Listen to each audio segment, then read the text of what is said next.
मुझे ना ये कोई वडेरा जागीरदार लगता है। मुझे ये वडेरा जागीरदार नहीं लगता। वडेरा जागीरदार के साथ तो पूरा लाव लश्कर होता है। मुझे ये कोई बड़ा सरकारी अफसर लगता है। सरकारी अफसर का ऐसा हुलिया नहीं होता। ये मुझे कोई बड़ा स्मगलर लग रहा है। मेरी बात सुनो, इसके पास ना बहुत पैसे होंगे। इसको किसी तरकीब से चूना लगाते हैं। मैं अभी इसको इधर लेकर आता हूँ। अस्सलाम वालेकुम। वालेकुम अस्सलाम।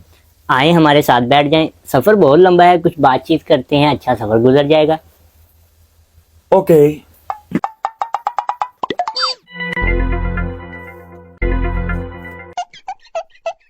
कोई खेल खेलते हैं, सफर भी अच्छा गुजरेगा इस तरह। Okay fine. हम चारों आपको एक एक किस्सा सुनाएंगे। अगर आपने कहा कि झूठ है, आपके पास जो कुछ भी है आप हमें दे देंगे। बोले मंजूर है? ठीक है, तुम चारों का किस्सा सुनने के बाद मैं भी आपको एक किस्सा सुनाऊंगा। अगर आपने कहा कि झूठ है तो तुम्हारे पास जो भी सामान है वो मुझे देना पड़ेगा। मंजूर है। मेरे दादा के पास ना 20 हवाई जहाज थे। दही लेने जाते थे ना, जहाज निकालते थे और 20 करोड़ रुपए का तेल लगता था।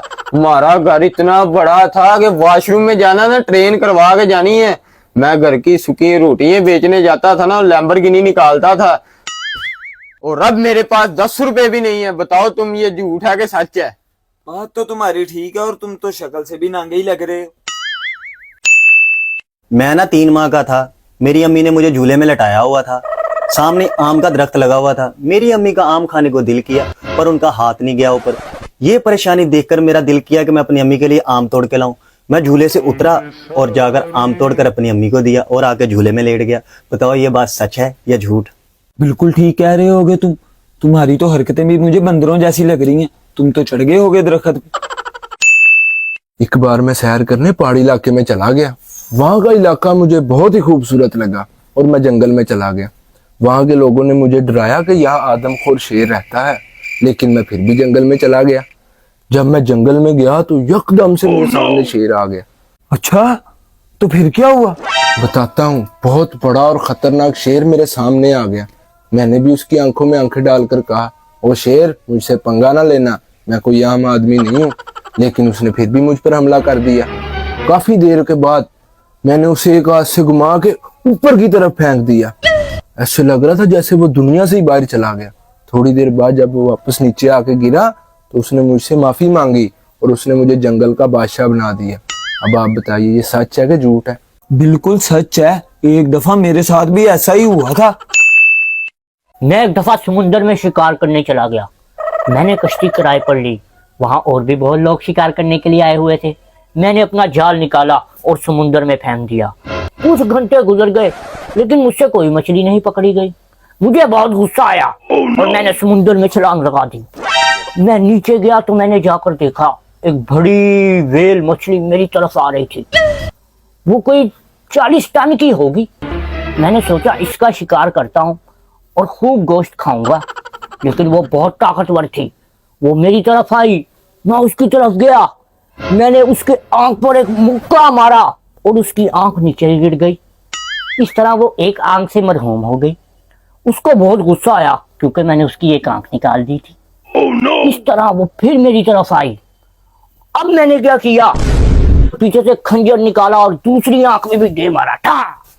उसकी दूसरी आंख भी चली गई। वो दोनों आंखों से मरहूम हो गई। अब वो बेचारी कुछ कर ही नहीं सकती थी। मैंने उसको पकड़ा और समुद्र के अंदर ही तबाह कर दिया। अब मुझे भूख भी बहुत लगी हुई थी। अगर मैं समुद्र से बाहर जाता उसको लेकर तो बहुत देर लग जाती और मुझे बहुत ज्यादा भूख लगी हुई थी। मैं समुद्र के नीचे गया और मैंने जाकर वहां से 2 पत्थर निकाले। उन पत्थरों को मैंने रगड़ा और आग जलाई। समुद्र में ही मैंने उसकी बारबेक्यू पार्टी की, मछली के गोश्त की और मैंने पेट भर के गोश्त खाया। फिर मुझे एक आइडिया आया कि इसका गोश्त ले जाता हूँ और लोगों को जाकर दिखाऊंगा। वो भी यकीन करेंगे कि मैंने व्हेल मछली का शिकार किया है। मैंने उसको लिया और चला गया। अब आप मुझे बताएं कि आपको मेरी बात पर यकीन है कि नहीं है, खासकर समुद्र में आग लगाने वाली बात पे। हाँ, बिल्कुल ठीक कह रहे हो तुम चारों ने तो अपना किस्सा सुना दिया। अब मैं तुमको अपना किस्सा सुनाता हूँ। ये काफी पुरानी बात है। मैं शहर में रह रह के ना शोर शराबे से तंग आ गया था। मैंने सोचा गाँव चलता हूँ, कोई 4 दिन सुकून की जिंदगी गुजार के आता हूँ। मैं निकला, रास्ते में मुझे एक फकीर मिल गया। जब फकीर को मैंने कुछ पैसे दिए, उसने मुझे रोक लिया और उसके पास 4 कद्दू थे।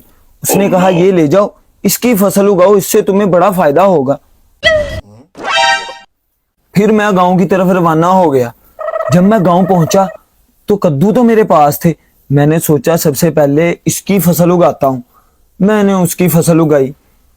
कुछ माह गुजरे और कद्दू बहुत बड़े बड़े हो गए। उसमें से 4 बच्चे निकले। फिर मुझे समझ आया कि फकीर ने बिल्कुल सही कहा था। अब मैं इनकी परवरिश भी करूंगा और इनसे काम भी लूंगा। अब वो 4 बच्चे कुछ अरसे बाद गुम हो गए। वो मुझे शक पड़ता है कि वो चारों लड़के तुम हो और अब तुम्हें मेरे साथ जाना पड़ेगा। अब बताओ ये बात सच है कि झूठ?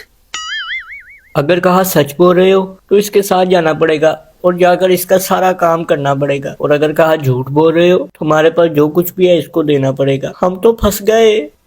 आप झूठ बोल रहे हैं। देखा, जैसा कि तुमने कहा कि मैं झूठ बोल रहा हूँ। अब वादे के मुताबिक तुम्हें सब कुछ मुझे देना पड़ेगा।